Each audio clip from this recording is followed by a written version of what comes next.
Pasca terjadinya pemberontakan yang didalami oleh PKI, yang sering kita kenal dengan peristiwa G30 SPKI, Indonesia masih dilanda sebuah krisis kepercayaan terhadap presiden pertamanya, yaitu Insinyur Soekarno. Baik dari kalangan pelajar, mahasiswa, hingga masyarakat mulai kehilangan kepercayaan tersebut.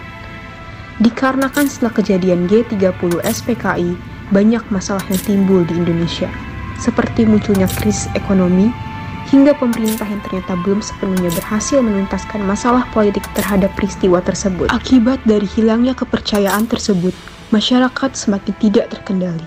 Terjadi kericuhan di mana-mana. PKI ini harus segera dibubarkan. Kejam mereka. Iya, di Delkora masih ada unsur PKI. Bung Karno belum sepenuhnya melepaskan unsur G30 di kabinetnya. Kita tidak bisa diam seperti ini. Sudah makan aja susah. Hancur negeri ini. Ayo kita bersuara, kalau tidak bisa mati kita. Ayo Bu, kita bersatu supaya didengar. Pada 26 Oktober 1965, terbentuklah Front Pancasila, persatuan berbagai kalangan yang mengutarakan suara rakyat kepada pemerintah. Front Pancasila terdiri dari beberapa kelompok yang bersatu, yaitu Kesatuan Aksi Mahasiswa Indonesia, Kesatuan Aksi Pemuda Indonesia, Kesatuan Aksi Pelajar Indonesia, Kesatuan Aksi Sarjana Indonesia, Kesatuan Aksi Buruh Indonesia, Kesatuan Aksi Wanita Indonesia, dan Kesatuan Aksi Buruh Indonesia. Akhirnya kondisi ini mendorong Front Pancasila untuk mengajukan Tritura sebagai penyelesaian yang seadil-adilnya terhadap para pelaku G30 SPKI dan juga sebagai perbaikan ekonomi.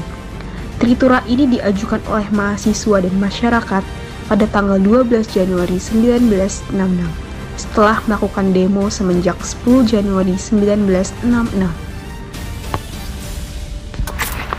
Oke, kami di sini sebagai perwakilan rakyat meminta untuk pemerintah mensetujukan Tritura.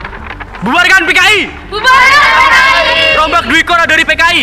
Rombak Dwikora dari PKI! Turunkan harga pokok! Turunkan harga pokok! Semoga kalian mendengarkan permintaan rakyat kita!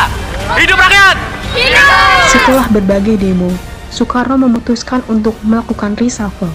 Namun, karena tidak sepenuhnya bersih dari unsur-unsur G30 SPKI, ini memicu ketidakpuasan rakyat sehingga dilakukan demo pada 24 Februari 1966, di mana terjadi bentrok antara mahasiswa dan pasukan Cakrabirawa yang menewaskan salah satu mahasiswa UI bernama Arif Rahman Hakim.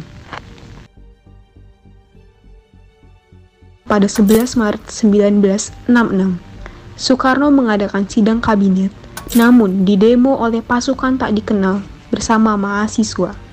Ini membuat Soekarno melarikan diri menuju Istana Bogor menggunakan helikopter.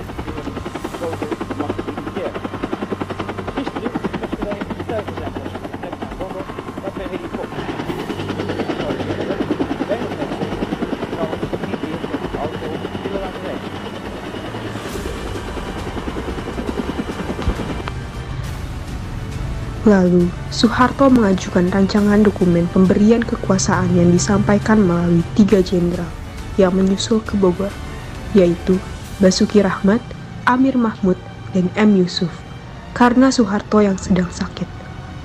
Pada akhirnya, dokumen ini disebut dengan Super Semar, yang ditandatangani pada 11 Maret 1966.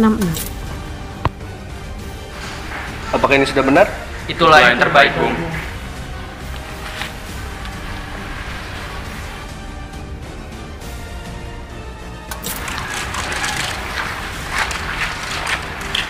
Ini dia, Jenderal, mandatnya sudah ditandatangani Pak Karno. Dan setelahnya, Soeharto mulai menyelesaikan berbagai permasalahan PKI dan sebagainya. 12 Maret, PKI dan ormas-ormas dibubarkan di Indonesia. Dan 18 Maret, Subandiro, Hoirul Saleh, Imam Syafi'i, dan 11 menteri kabinet ditahan. Pada 27 Maret 1966, dilakukan perombakan kabinet Dwikora, dan dengan berakhirnya sidang umum 4 MPRS, 2 dari 3 Tritura berhasil terpenuhi, dan dengan tuntutan rakyat dan berbagai peristiwa, maka pada 7 Maret 1967, Tetap MPR nomor 33 MPRS 1967 mencabut kekuasaan Soekarno sebagai presiden dan mengangkat Soeharto sebagai presiden. Di masa pemerintahan Orde Baru, dilakukan banyak perubahan dan pembangunan, baik sektor dalam negeri maupun luar negeri. Untuk hubungan dengan luar negeri, banyak perubahan yang terjadi.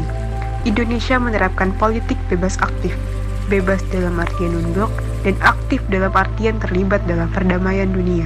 Indonesia menyelesaikan konfrontasi dengan Malaysia, diawali dengan bertemunya Adam Malik dan Tun Abdul Razak pada 29 Mei 1966 di Tokyo, Jepang. Pada 11 Desember 1966, dibentuk sebuah perjanjian yang mengakhiri konfrontasi hingga pada Agustus 1967, Indonesia dan Malaysia resmi pulih. Indonesia juga berhasil kembali masuk ke PBB pada 28 September 1966 setelah keluar pada 1961 karena dulu menolak Malaysia. Indonesia lebih aktif di politik luar negeri ketika negara kita menjadi salah satu negara yang memprakarsai ASEAN dengan Adam Malik sebagai perwakilan Indonesia. Untuk di dalam negeri sendiri, banyak hal yang dilakukan. Pelaksanaan pemilihan umum pada tahun 1971, 1977, 1982, 1987, 1992, dan 1997. Sebagian besar pemilu ini didominasi oleh Partai Golkar, dan pada tahun 1997 terjadi kericuhan karena konflik di PDI antara Pro Mega dan Pro Suryadi. Pembangunan dalam negeri sendiri mengalami kemajuan pesat di berbagai aspek. Ini dilaksanakan dalam sebuah program bernama Rapelita atau pembangunan jangka panjang, meningkatkan berbagai aspek.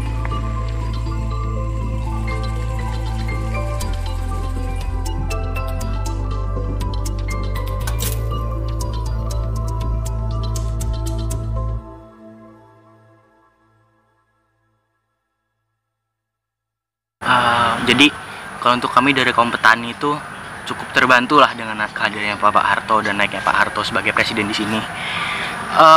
Banyak bantuan-bantuan yang diberikan kepada kami, dengan salah satunya Rapelita, yaitu rencana pembangunan 5 tahun yang itu sangat membantu para petani di Indonesia. Seperti itu. Ya alhamdulillah lah, semenjak zamannya Pak Harto ini bisnis beras saya jadi lebih sejahtera lah, bisa dibilang. Nggak kayak kemarin-kemarin, lebih ya bersyukur lah. Ya alhamdulillah, barang pokok sekarang sudah mulai murah dibanding zaman Pak Karno dulu yang harganya melambung tinggi. Anak saya pun cari kerja sudah gampang.